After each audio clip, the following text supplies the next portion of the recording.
Good morning, everybody. This is Mrs. Marple, and we are getting ready to start another really fun, quick activity. Today we're going to be reviewing shape, and we've talked about shape every single year that you've been with me, but if we have some friends that may have joined us from another school, we want to go ahead and go back over that stuff. So shapes are flat, they're two-dimensional, and there's two different kinds of shapes. So the ones over here are considered organic shapes. These are shapes that are natural, that are not perfect, they're weird, they're wonky, they come from your imagination. They can be shapes like clouds or drips of paint or puddles on the ground, lakes, oceans, the coastline. Those are all organic, they come from nature. Animal shapes, trees, things like that. And then of course we have the geometric, which are over here. These are the ones that you go over in kindergarten and pre-K by recognizing the shapes like rhombus and triangle and rectangle, circle, square, those kinds of shapes. Those are shapes that can be drawn perfect using tools usually like rulers or compasses, tracers, things like that. So we're gonna focus on the shapes that are natural shapes, the organic shapes today. We're gonna do a little bit of the geometric today, but focusing mainly on these guys, which are a little bit more fun in my opinion. And we're gonna use a really fun supply today. We're gonna use watercolor. There's lots of different kinds of watercolor. These I think are Crayola here.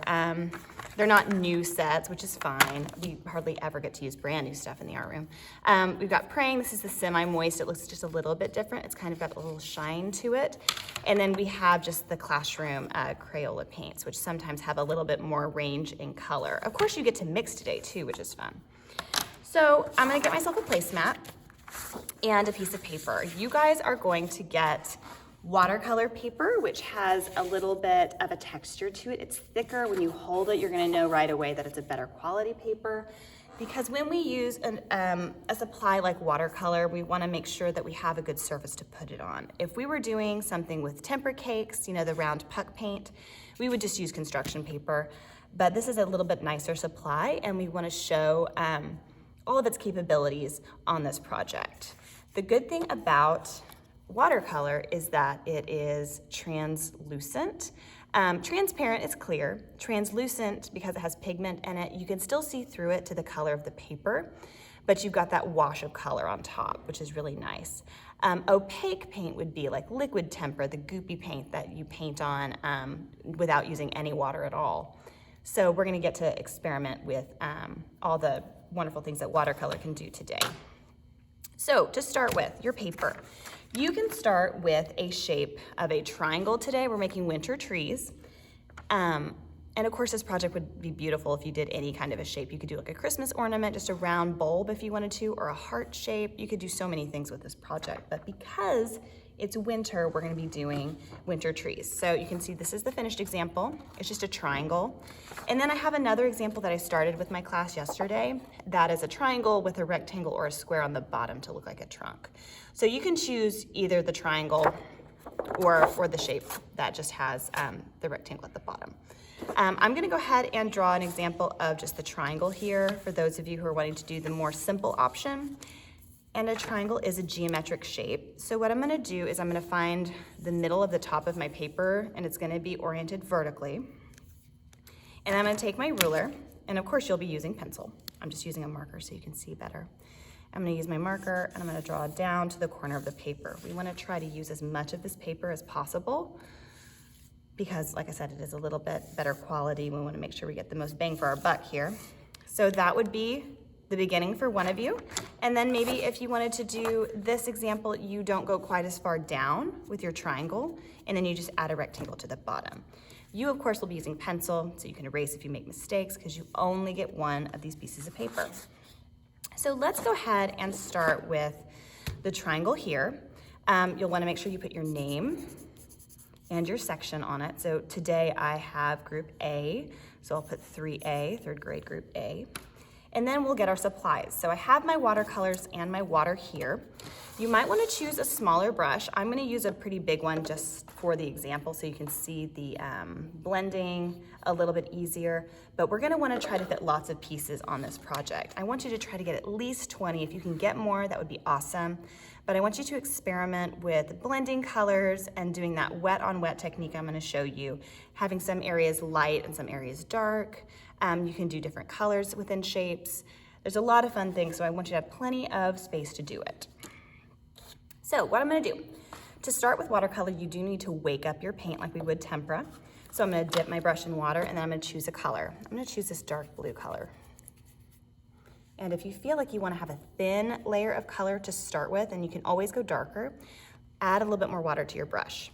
I'm just gonna start anywhere on my tree, and I'm gonna make a weird, wonky puddle shape. Okay, these are organic shapes. Nothing should be perfect today. And you can see how light that went on. It's a dark color, but because I added water to it, it becomes lighter.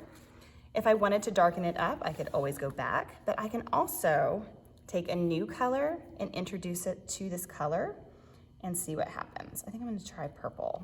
I'm gonna add some water to my brush, go for the purple, and I'm just gonna do some dots of color.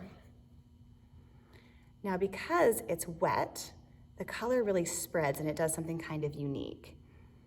I really like the way that looks. Now, this is just an option. You guys don't have to do this, but it looks really fun.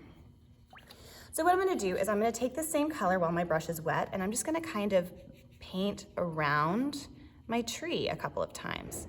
And we're gonna be piecing the organic shapes together almost like a puzzle. So I'm just gonna go in different areas. You can see that this one's already starting to get a little bit darker. And our paper will stay wet longer. It's not gonna be like a sponge like our construction paper where it soaks up the water super fast. So you'll have some time to work with it. So you can see that all of these shapes are still wet. So I can always go back. I think I'm gonna do the same thing in each shape. I'm gonna put a little bit of purple in each of those. Oh, that looks really neat. And then I'm gonna go back with another color. Now watch what I do on this next one. We're gonna switch up the colors pretty drastically. I'm gonna do maybe a red here. Now I'm gonna paint really close, but not touching that other shape. And I wanna keep my paper perfectly flat so that it doesn't drip. There is a space of white in between, kind of like the crust of a pizza. We want each shape to have a complete white border around it. And these shapes don't have to, you can see that I'm putting a red shape next to all my purple shapes. You don't have to do that.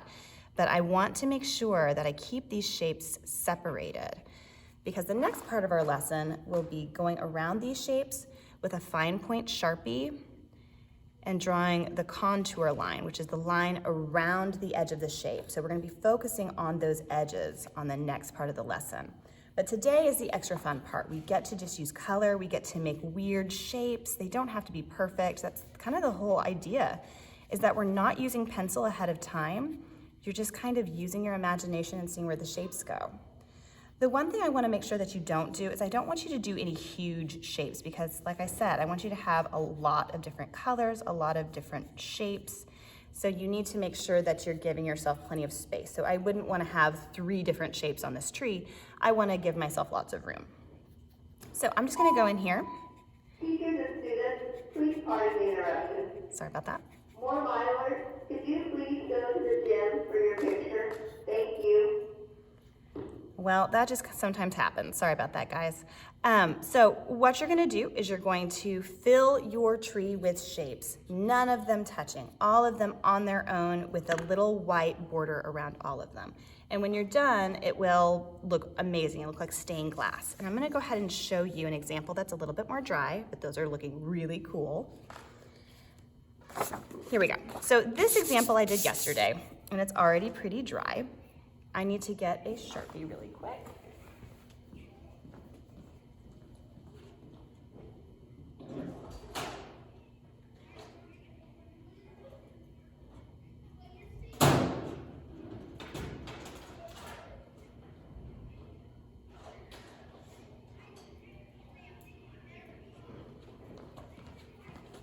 Okay, so this is not a Sharpie, but it will work for right now. I was not prepared today, I apologize. And what I want you to do is once all of your shapes are painted in, you're gonna get a waterproof thin tip Sharpie, and you're gonna draw around the edge of every watercolor shape, really, really close to that watercolor, or even directly over the top. And I want you to go slow with this. Okay, so each shape is going to have its own outline. So we're gonna do this slowly and carefully around every single shape. So it just really makes those shapes pop so everyone can tell where those lines are. And there should still be the white border around, so make sure you don't fill in that white border. When we're all done, we're gonna cut it out and you guys will get to, hopefully I can have these displayed in the hall for a little bit before you take them home for break. But they look really pretty, the jewel tones look awesome. I'm sure this is something that your grown-ups will wanna keep for a really long time. So let's get started.